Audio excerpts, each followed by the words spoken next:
Have you ever had a moment when your nose suddenly itches?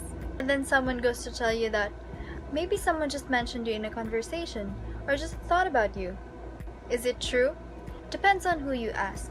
But if you ask science, it can give you an answer close to what you seek, though it may not be what you expect it to be. Let me pass it on to my friend to elaborate just what it is I'm talking about. This phenomenon occurs in the tiniest things in the world of atoms. And if you don't know the physics governing the macro scale, our world is very different from the physics that governs small systems. There are two main types of mechanics. One is classical mechanics, and the other is called quantum mechanics. Classical mechanics apply to us and our world, while quantum mechanics apply to the smaller systems, such as atoms.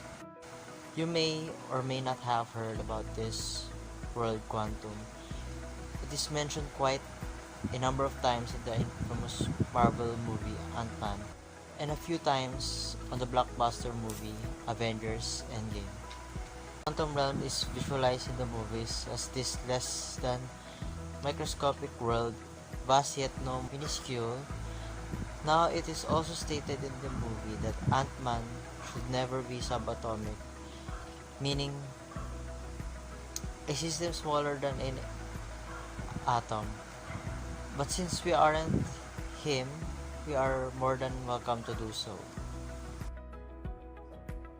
Atoms are made up of different smaller particles such as electrons, protons, and neutrons. Electrons have four levels of identification, and no two electrons share the same identity. For this video, we will only focus on one identification, one which has something to do with quantum entanglement, which is electron spin quantum number. Electrons can have an angular momentum that is positive, which causes it to spin up, or a negative momentum that causes it to spin down. However, you can only determine the direction in which it actually spins via computation because electrons exist generally in a superposition. To give you an insight on what a superposition is, say you spun a coin on a table and you're waiting for it to yield head or tails. The moment in which it is spinning is what we call superposition, as it is both heads and tails at the same time. A pair of electrons can interact with each other in different sorts of ways, and when they do, their spins become entangled. This is what scientists call quantum entanglement. And when two electrons are considered entangled, a change on one electron will impact the other one. Say we have a pair of entangled electrons, and one is here in a science lab in the Philippines, while the other one is far, let's say, planet Jupiter.